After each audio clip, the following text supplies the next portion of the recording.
let's talk about the legality. Let's talk about Donald Trump's actual ability to wage this conflict. As it stands right now, it looks as though this was just a unilateral action by the president of the United States. We've seen actions like this historically in a limited fashion. So somebody attacks us, we attack them back. On the international community, that's not necessarily a legal action, but we've done it for years. Reciprocity, we've done it in many administrations. The scope to which, or the length to which Donald Trump is going to go, how far is he going to go? That really determines the next question of legality. Is it going to require an authorization of the use of military force from Congress? This is Senator Ben Cardin.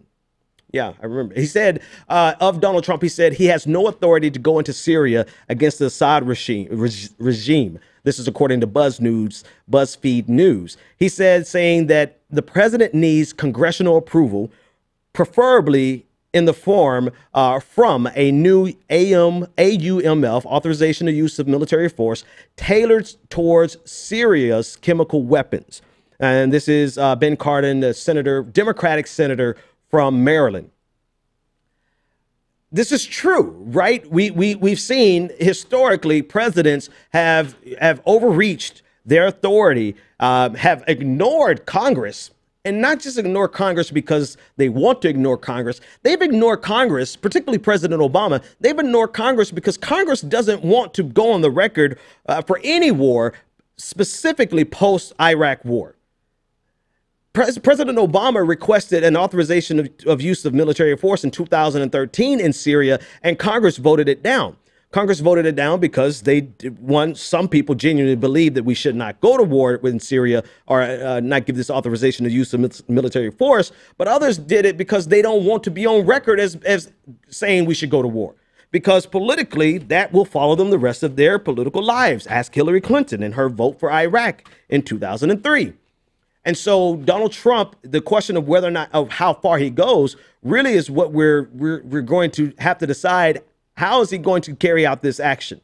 If this is it tonight, then there really won't be any other further questions in terms of a use of military force authorization.